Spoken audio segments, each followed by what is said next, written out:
Mini episode 917 of the FDH Lounge is brought to you by Sportsology, delivering unconventional columns and webcasts about sports, TV, music, movies, and more. Follow them on the web at sportsology.com. The FDH Lounge. You want to schedule your life around it. A long time ago, on a gloomy, wet Cleveland spring night, two men stand alone amidst the late-night drizzle.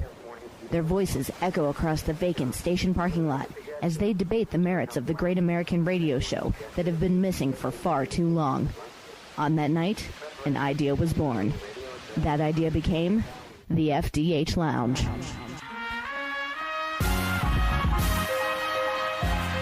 Welcome to the FDH Lounge. Welcome to mini episode 917 of the FDH Lounge. I'm FDH managing partner Rick Morris, here today with part 6 of our history of Guiding Light, America's longest-running soap opera. In our estimation, there were 5 eras of the program in the final quarter century of the show that is the part remembered by most fans, and those are parts 2 through 6 of our series following the preface, which is part 1. Part 7 is our list of the greatest characters of the modern era. For me personally, Guiding Light was a show that I grew to love, having been exposed to it by my mother. At least during its best times, it rose above the typical soap schlock that so often defines the genre, painting interesting and realistic stories about how characters related to one another.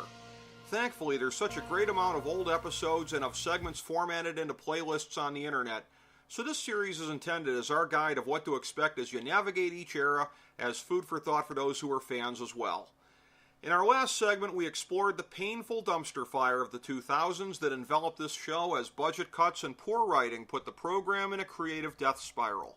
Sadly, the death spiral became literal as CBS pulled the plug on April 1st, 2009, although the return of Philip Spaulding, who tried in vain to save Coop Bradshaw's life on his way to crashing the intended wedding of his beloved Beth and his father Alan, had already signaled to many that the end was near. Soon it was official that Philip's reintegration onto the canvas was the kickoff of the show's farewell tour, and other beloved favorites from yesteryear parachuted in for the lead-up to the series finale on September 18, 2009. As we covered in the last part of this series, the ability to create a satisfying finale across the board was limited by many of the horrible choices of the preceding years, with a seemingly sadistic focus on killing beloved characters and rendering others unredeemable for no good reason. But during these final 7 months, the writers repaired the canvas to a greater degree than the last several years would have ever made you believe was possible. At the same time, though, even Philip's return coincided with another seemingly unnecessary downer, as Coop Bradshaw's ludicrous May-December relationship with Beth was violently resolved with his death in a car crash. Coop's demise did not loom as a downer of a dark cloud over the Cooper family in the last few months, which was good as a viewer, but probably unrealistic in terms of how long it should have taken them to get past the shock and grief. To friends, family, and a community at large that had long regarded him as a dangerous menace in his absence, Philip spent several months earning back everyone's trust, starting right off the bat with his valiant effort to save Coop. However, the secret that he was keeping emerged late summer, setting up the series' endgame. He had contracted a rare and fatal disease with no cure. However, Ed discovered that an experimental procedure could possibly work with bone marrow from an approved donor, but that it would be risky for both parties. Philip's son James was a match, but Philip rejected that possibility out of hand. Shockingly, even though he was not Philip's biological father, Alan was a match, and he insisted that Philip allow him to donate because of a secret that he had long kept. Alan's father, Brandon, had intervened to get him out of the Vietnam War draft, arranging for another young man to go in his place who died in Southeast Asia. The feeling of cowardice had haunted Alan all of these years. By the way, Alan made this demand to help Philip after several months of being a real jerk to him upon his return, including having him recommitted to the asylum, sabotaging a court case with James, and trying to disrupt Lizzie's wedding. But Philip agreed to Alan's request, and both men survived the risky surgery at least initially. Alan was celebrated by the entire town as a redeemed hero, only to succumb to a fatal heart attack right after his redemption. While his passing was a downer, especially in terms of the grief that it caused his family and friends, it was far more triumphant than almost any other death on the show had ever been. Not long before his passing, Alan was able to congratulate his grandson Rafi, who was about to become the first member of the Spaulding family to serve in the military. The months leading up to the finale were packed with intrigue. Beth and Philip's son James, in a true sign of the times in 2009, got caught running a Ponzi scheme, and Philip worked hard to turn him around by first repairing the trust between them. Once that occurred, James was free to romance Daisy, bringing the Spaulding and Cooper families together in a way that was once unimaginable. Although, remembering when they were together previously, the show engaged in blatant rewriting of history by having James and Daisy coming together as young adults at the same age, considering how aggrieved Daisy was as a young woman when her dad was cuckolded by Beth being pregnant with Philip's baby, yes, James. Oh well. James's older sister Lizzie was in the process of getting married as her husband Bill formed the show's last true super couple with her, and they jointly managed the now combined business affairs of the Spaulding and Lewis companies for some time. Lizzie's baby Sarah, who had been spirited out of town by Jonathan to protect her from Alan, was able to come back into her life when all involved called a truce and custody was shared between her and Jonathan. To be accurate, not every development of the last few months made a ton of sense. Marina, Shane, Dinah, and Mallet engaged in a weird love quadrangle of sorts as the pairings that you thought would end up back together actually ended up scrambled in the other direction. Fittingly, Dinah was back on the run in Europe with Mallet as Shane raised his son Henry with Marina. Speaking of overseas adventures, Jeffrey was in pursuit of Edmund across the world, seeking to bring him to justice in what appeared at the finale to be a very open-ended story. One of the show's most notable directions in the endgame involved the redemption arc that the writers planned for Olivia, who had always been a supremely entertaining and vulnerable character, albeit one who often compensated for that by being a jerk. In the end, she found herself drawn to Gus's ex-wife Natalia, who returned her feelings, notwithstanding the fact that she was carrying Frank's child after a short fling with him.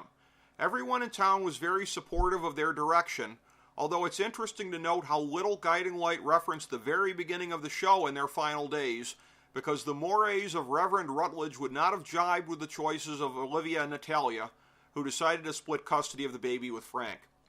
But there were many other nods to the past, or at least the past as it related to the modern era of the show that began in 1983. Danny and Michelle moved back into the Bauer household with their family, indicating that they'd be there to help host many more of the traditional Bauer barbecues on Independence Day. They would be doing so with Rick and Mindy, two of the original Four Musketeers who reunited and finally married. Ed would presumably not be around for every last Bauer barbecue, as he was setting out on an open-ended worldwide trip, but he would be doing so with Holly, who he spontaneously invited as a means of reuniting with her. On a parallel path, Roger's other living ex-wife, Alexandra, finally put her past behind her in the aftermath of losing her brother when Fletcher Reed invited her back into his life. The theme of reunited love even spread to Billy and Vanessa, who held a joint wedding with the new couple of Buzz and Lillian, a couple of old souls who had previously never intersected much, but made sense together when they were finally paired up. Meanwhile, Vanessa's ex-husband Matt appeared to find new love in the form of their daughter's schoolteacher. And while it wouldn't exactly qualify as reunited love since all they had back in the early 1990s was a brief, lustful fling, a now fully mature Frank and Blake made their way to one another after not knowing that the other person was the one they'd been communicating with extensively through a dating website. In terms of the two defining super couples of the show's modern era, with no need to prolong the tension any longer, the writers gave the audience what it wanted. Philip and Beth were on a fairly natural path back to one another throughout 2009, and when he survived his surgery, he wasted no time in proposing to her. Things were a little messier for Josh and Reva on their way to the story's finish line, however. Cassie had left town the previous year to deal with her grief and rage about Tammy's death and Alan's role in it. Taking her out of Josh's life was the first step towards repairing relations with Reva, but she had married Jeffrey and even had a baby with him. However, Jeffrey faked his death to continue his pursuit of Edmund and to protect Reva and the baby from Edmund's ongoing wrath, so she was living the life of a widow once Josh figured out what his intentions were and he made them known. He told her that he'd meet her at the town's vaunted lighthouse in 1 year if she wanted to get back together with him, and via a time jump that also showed how the rest of the town was getting along happily, the two reunited for good under the auspices of their trademark term for their relationship, always. For anyone who tuned back into Guiding Light in the last few months of production, aside from the atrocious production values that served as a skid mark throughout 2008 and 2009, they could have been forgiven for thinking that a very well-run program was reaching a dignified and logical conclusion. It was a salvage job that was unthinkable given the years of desperate and haphazard creative hotshotting that had created a critically and commercially failing product for many years. But in the end, almost every measure of redemption that was still possible for this program, a true institution on American television, was achieved before it left the airwaves. The actors and actresses who swallowed poor treatment and budget cuts but returned in the end anyway to provide closure to the fans are to be applauded. Could the program have departed on a higher note before so much damage was done, starting in the late 1990s and accelerating rapidly all throughout the 2000s? Almost certainly. But we can be very grateful for the conclusion that we did receive, and it would be truly selfish to wish that the actors and actresses who brought us so many great moments over the years would have had their paychecks cut off years earlier.